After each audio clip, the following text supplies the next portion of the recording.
Now let's go ahead and, with an understanding of all the tools we've just learned about, start retouching this photograph. So let's go ahead and delete the layers that we had just been playing around with. So now we just have Gibson and background.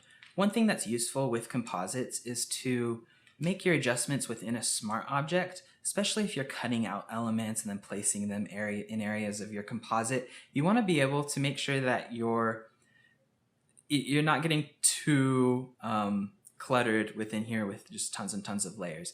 And then also you don't have to make sure you're moving around all of your adjustments, and if you add a healing brush to a separate layer and then move one layer but forget to move the healing brush layer, you don't have to worry about all of that if you create a smart object. So let's select both of these and click Convert to Smart Object. And now we'll double click on the smart object. Moving forward, we will make the retouching adjustments on this layer. So let's go within this smart object.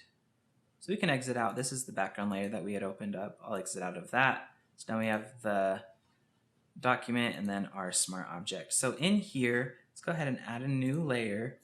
Name it Healing Brush. Let's, with the healing brush, go over some of these areas.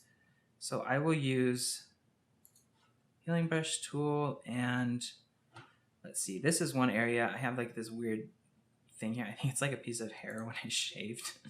So that's beautiful. And then there's like little blemishes there. I think there's zits or something. So just get rid of those. Now when you get in here, because the contour of the nose here, you have to match the lighting perfectly. So if I just like select here, paint there, I could mess it up a little bit. So I can just bring my brush size down to find the source right here, paint on there.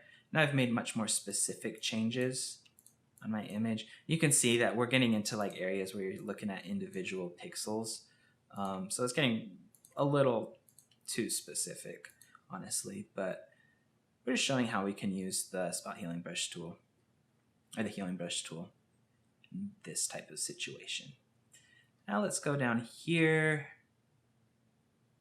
I have these huge pores, and honestly, like for the purposes of this project, I don't know, I just have big pores and that's just what I look like. So I don't really need to get rid of all of those. Some of them are a little more distracting than others. So if we did want to clean it up a little bit, we could go ahead and do that.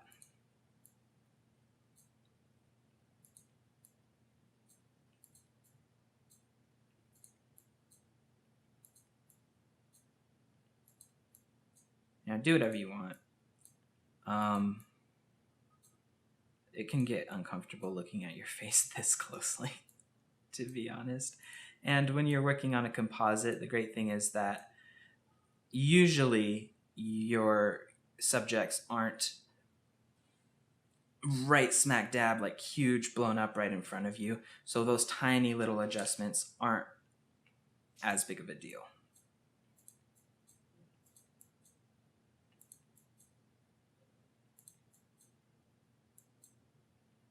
I was gonna have my friend model for this picture, and then she just had this like perfect skin, and I was like, there's nothing we can actually do with that in Photoshop.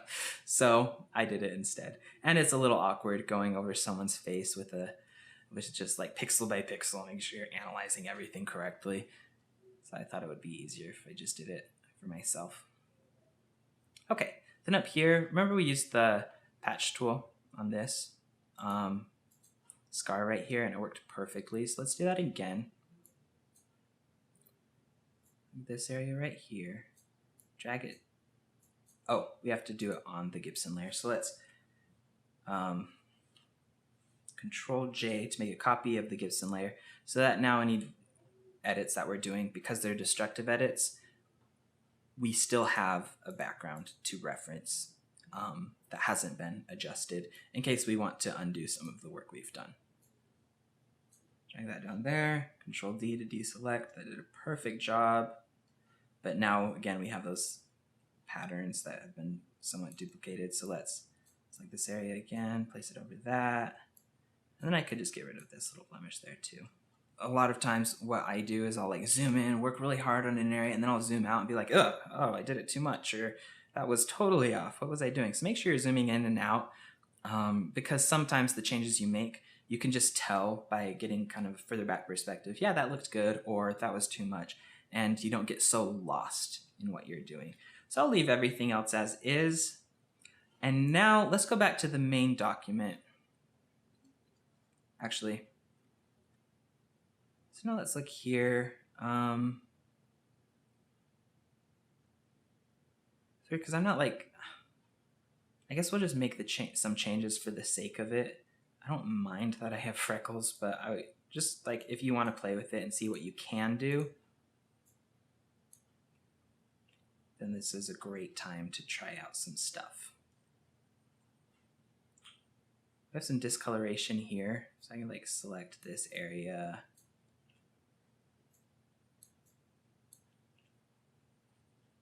If we zoom out, that didn't look good. Honestly, I think I'm hot, so we'll just keep moving forward.